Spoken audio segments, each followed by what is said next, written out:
Crisco Kidd Block Party. Ladies and gentlemen, our next conversation, this is what we call our stay-at-home convo. He's got a great documentary out on HBO. He is one of the youngest mayors in the country. And I'm telling you, when I said I was excited to have this opportunity to talk to the millennial mayor, Michael Tubbs of Stockton. There we go. There we go. Welcome to the show. No, I'm so excited to be on the show, man. Big fan. So thanks for having me. Stockton on my mind. I mean, you and HBO did a great job of documenting your journey as becoming the youngest mayor, one of the youngest mayors in America, and some of the things that you're implementing in your city. I found it interesting, and I think it's smart on some of the programs that you're doing. So if you can kind of walk us through Stockton on my mind, and then we'll jump into the programs. Yeah, so Mark Levin, shout out to him, the director. He approached me and said, I want to do a documentary about you. And I said, nah. That's the first conversation we had. I said, I'm not interested. And then he said, well, what would make you interested? And I said, well, I'm happy to be a jumping off point, but it has to tell a story of my city. And so I want you to follow other people in the city so people get a view of the city, not just from the mayor's perspective, because my perspective is a perspective, but it's different when you're the mayor and you're in City Hall. Right. It's different than when you're in the neighborhoods on the street, like right. living in what's happening. And he said, okay, I'll do that. And I also told him that he had to be very clear in his eye that it had to be nuanced. I don't want no poverty tourism. I don't want no sob stories. I don't want no victimization stories. I want a story of hope and resilience. So I'll make everyone sit up a little bit straighter. And yes. I think he delivered on that. So the film just talks about, it's a moment in time. So he was filming the year 2018. And 2018 was an interesting year. We didn't know this at the time, but that's when we just launched everything. That's when we were launching the basic income. That's when we launched the scholarship program. That's when we launched the gun violence reduction program to marry with our existing city gun violence reduction programs. And that's when we also got our most pushback, our most backlash. It was just a very interesting time. It was my second year in office. Yeah. It wasn't the first year. It was the second year. So the honeymoon phase was over. There was pressure to deliver. Things were moving slow. He just follows myself and also some of the young people in the city who are part of like different programs that I run or that I started. It's also really interesting how some of the stories are parallel. So there's a young man, Isaiah, who's parallel to my father. There's a young woman, Joy, who's parallel to my mother. Yeah. There's a man, Raymond, who spent a lot of time with my father. So it's just amazing how in these stories it shows the systemic nature of the issues and how it's generational and how we have to be really bold to, as you said, we have to upset the setup. At one point I'm watching and then I can see how people, and even I was like, man, Stockton, it's a smaller city, but these things happen across every city. It doesn't matter if you're in New York, if you're in LA, if you're in Phoenix, if you're in Houston, because someone's life, it can always parallel in some different way. It doesn't matter how big the city is. And I really love the fact that you said you wanted to show not just this part of Stockton, not just this of Stockton. And I think the film did a really good job of showing the teamwork that your administration has really kind of put together within Stockton to get things moving forward. And in 2018, you just mentioned that a couple of programs, which I wrote down, man, because I'm taking notes the whole time, just because I love the Advanced Peace Initiative. And with that, it seems that the SEED and the Stockton Scholars kind of came all in an umbrella. Is that correct? Yeah, it's funny because I'm a much more mature politician now. But I think for me, it was that we've been talking about these issues of economic insecurity, of gun violence, of educational attainment for my entire life. Yeah. So I say, and as the first Black mayor, as the youngest mayor, I felt a responsibility that something had to be different. Right. People need to respond to government differently. Yes. That it can't be the same old, same old. So, but it's funny, I was just talking to myself the other day, and I was like, why didn't y'all tell me it was crazy to do 3 things like that at once? And they said we did. You just weren't listening. Nevertheless, I mean, the programs are awesome. I want to talk about Stockton Scholars, because I think if a lot of other cities were given the opportunity to give back to their students so that way they could pay it forward, they can come back to the city and reinvest. And that's one thing I think as mayor of Phoenix, I would like to show more initiative and innovation within our own community. Let them go do whatever they got to do, but bring it back home, man. Let's use some of our own minds here. I love that. Explain that, please. Yeah, so Stockton Scholars, like most of the things we run, come from personal experience. I was the first one in my family to go to college. I was very blessed and lucky to go to Stanford and have it paid for.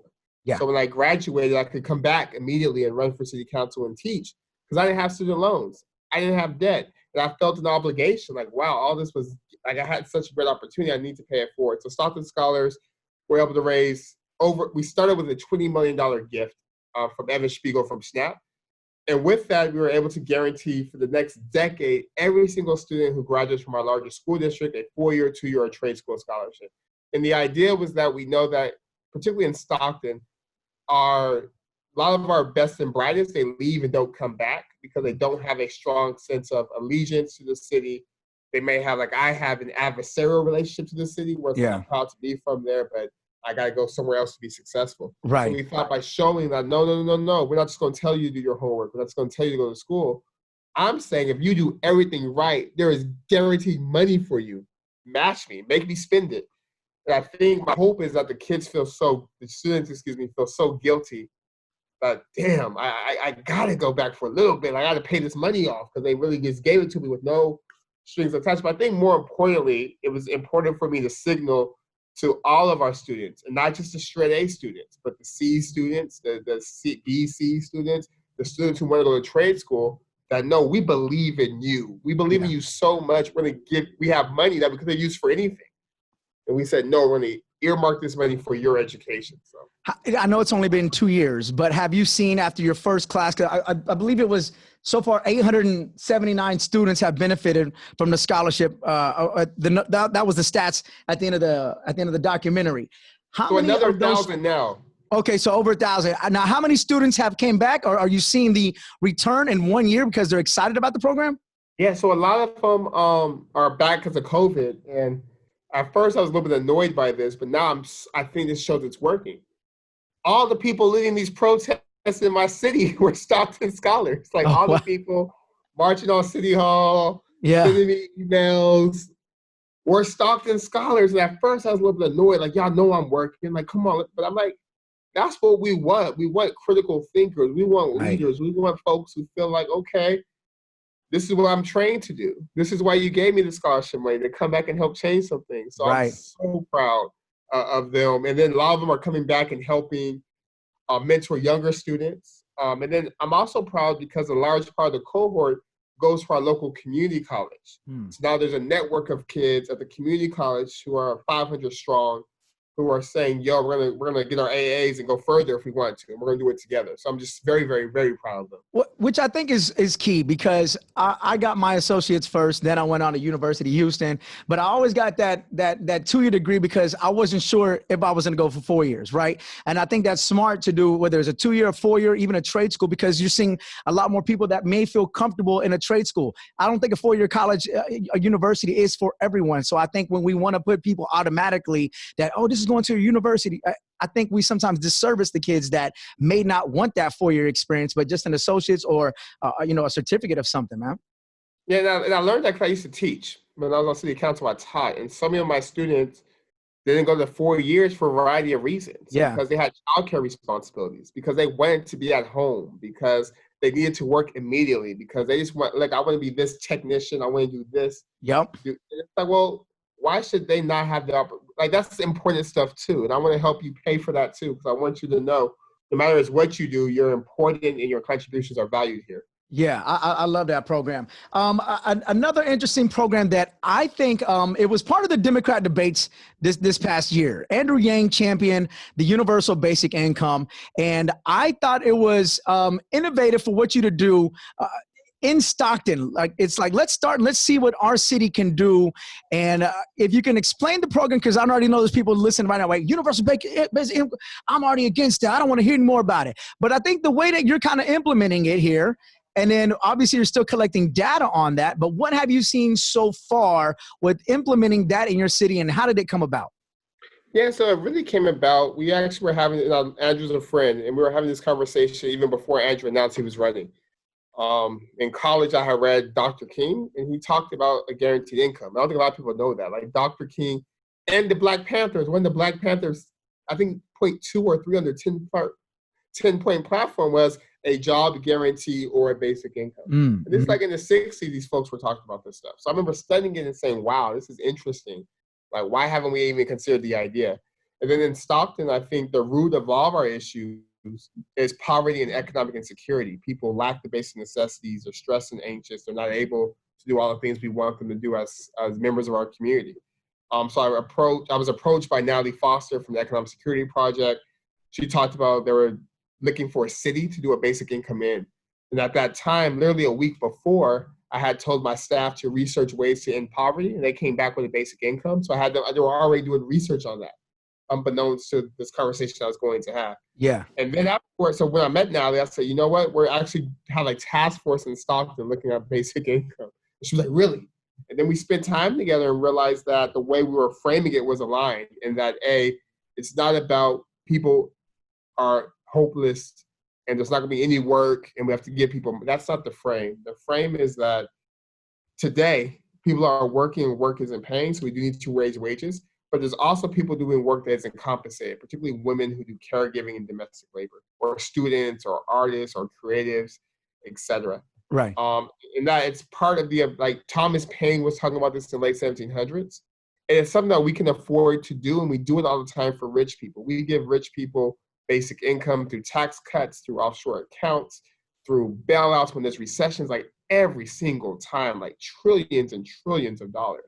And that the really way to fix our economy is to invest in the people who make the economy work. Right. Welfare on us. So since February of 19, we've been giving folks $500 a month, and folks that represent the city. So there's people who make over 70K, people who make less than 20, people who are working, people who aren't, people are retired, people who are Black, white, Latino, Asian.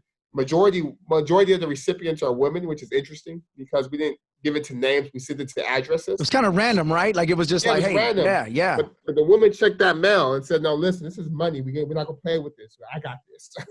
Yeah. I think that's also why the data looks really good in terms of how the money's being spent. It's being spent on food and necessities and on kids because the mama's like, okay, we have this $500 a month for 18 months. Let's be very smart about how we invest it.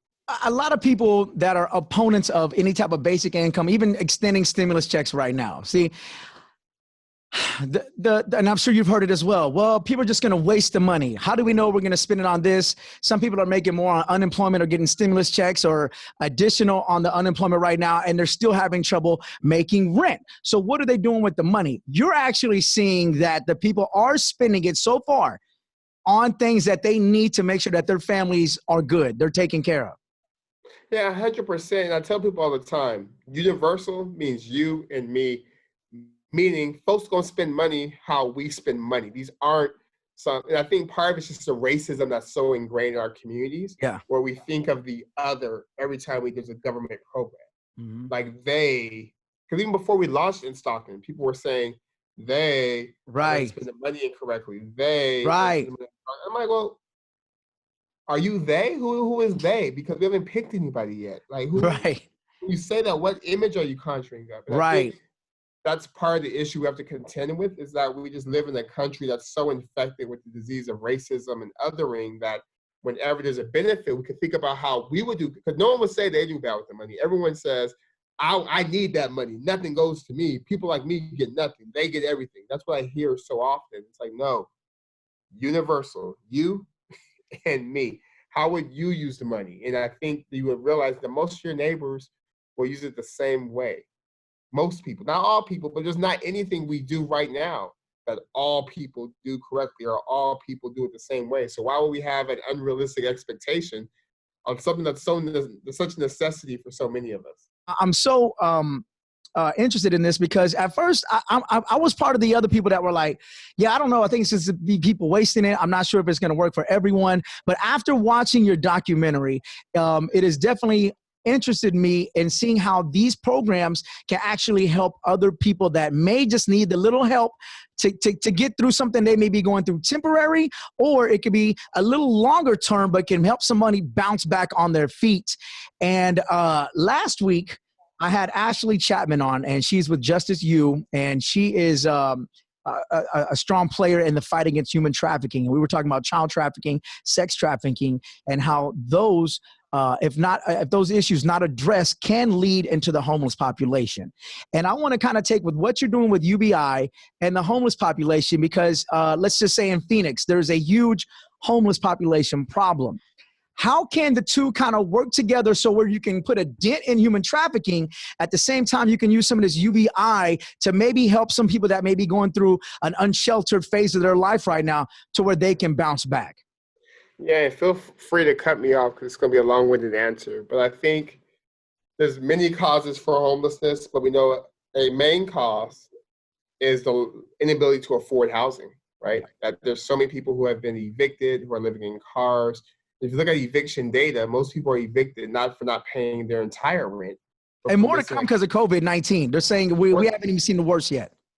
But it's interesting when you look at evictions, it's not that people aren't paying any rent. People are like literally $300, $400 short. And that $300 leads to cascading impacts for all of us, where folks are homeless, folks are in shelters, folks have to go to the emergency room, etc. So guaranteed income could definitely help with some of the housing insecurity issues and kind of help with the issues we have with housing affordability. Number two, we know that human trafficking it's about control, domination, but also about money.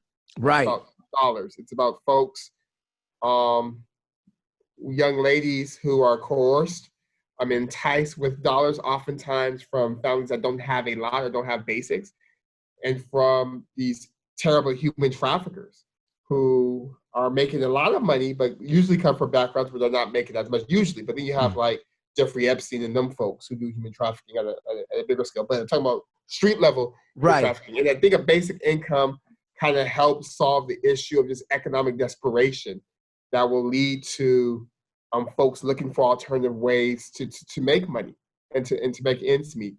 So partly that.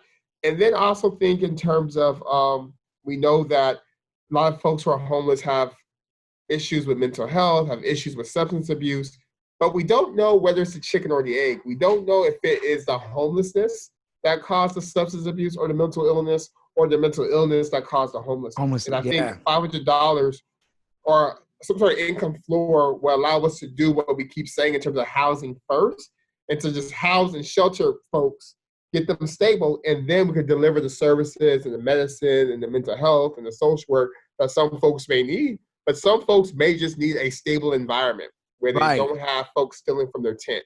They don't have rats crawling everywhere, where they don't have just chaos and lawlessness, that they have something stable. So I don't think it's a panacea for everything, but I think it's a very, very, very powerful tool for a lot to help begin to solve a lot of the problems we have in our communities with human trafficking, with homelessness, et cetera. Yeah, so I'm going to lead into this because this is another hot topic right now. Because with defund the police, we've heard the terms defund the police. I don't care if you want to call it reallocate the funds. I don't care if you want to call it let's move budgets around. It's all the same principle. It just depends on how you want to call it, right? And I think people have kind of got to, of course, now there's some people that just want to abolish police completely in certain cities. But I think for the most part, the understanding is let's take, instead of $2 billion going to police, to militarizing our local forces, to where maybe we only need about half of that or 3/4 of it. Let's take the extra money and to put it into programs, like you're saying, with mental health, that you can address some of the different things that cities may need to bring their attention to. Where is your stance? Where is Stockton at with everything that's kind of going on with all the programs you're implementing? Yeah, well, I think 100% that we have to have a conversation about sort of how we allocate resources. And I think, to your point, and some of my activist friends don't like this, I do understand we live in the real world. So there has to be some baseline level of policing. We have to have some baseline level of policing. Right. But what I do agree with is that policing can't be our response to every issue. So if we need more social workers, if we need more case managers, if we need more mental health workers, let's figure out how to pay for that. If we need more recreation, let's have a conversation about how we pay for it.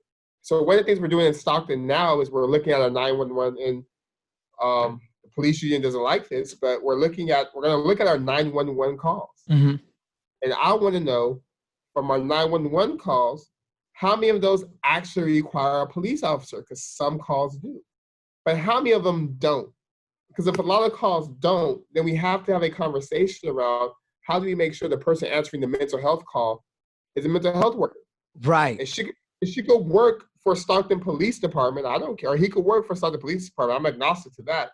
But they need to be a social worker. Or they need to be a healthcare worker. Right. Or they need to be a mental health worker. So it's so I remember my first ride along when I was on city council in 2013. And over 9 hours, I was a therapist, I was a marriage counselor, I was a job because someone stole some earrings from a thrift store.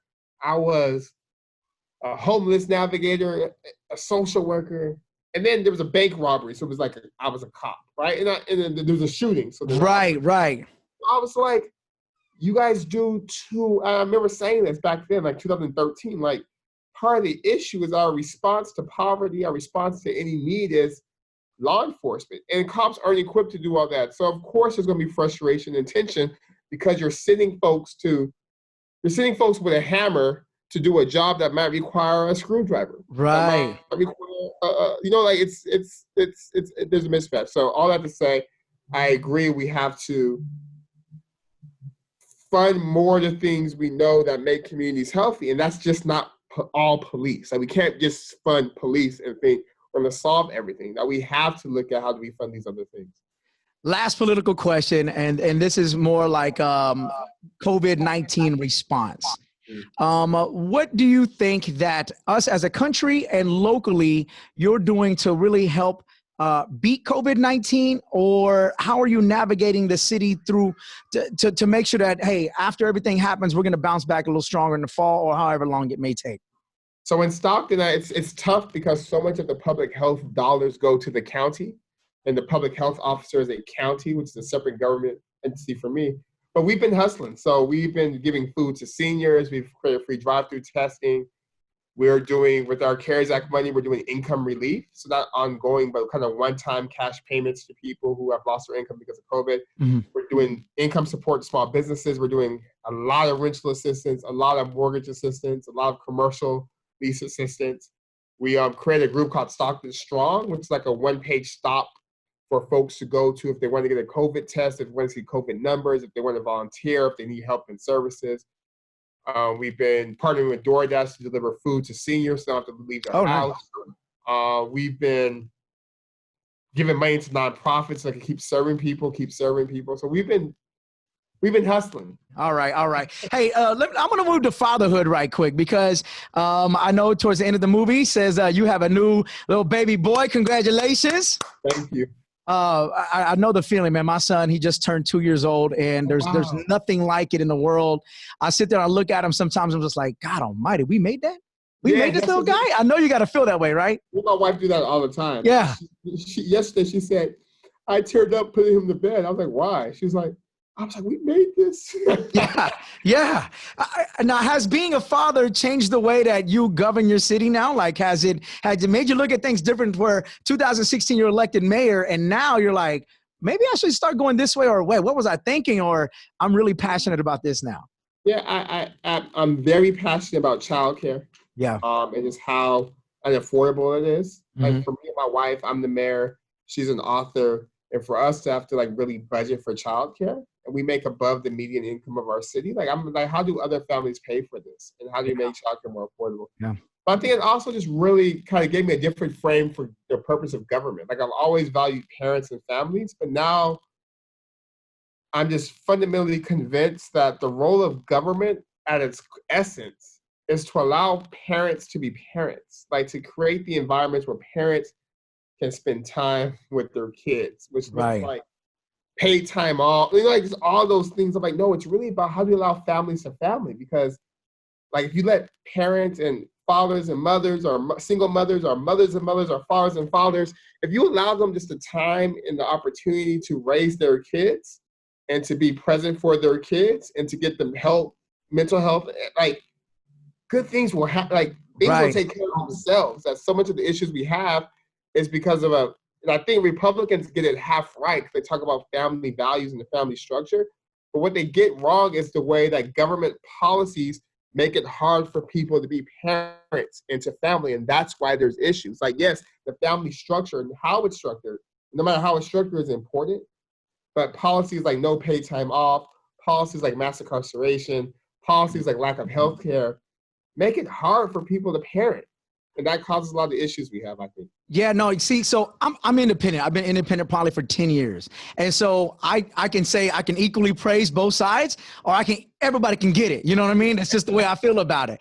And I think you are right. Like, if anything, I leaned libertarian at one point in my life, because I was like, I believe smaller government, like, let us do what we got to do. Let business flourish, small business, big business, create opportunities, and then take care of basic needs that people need to be a human in the United States of America, to function as a citizen. So whether it's healthcare, whether it's certain things that, you need to function every day.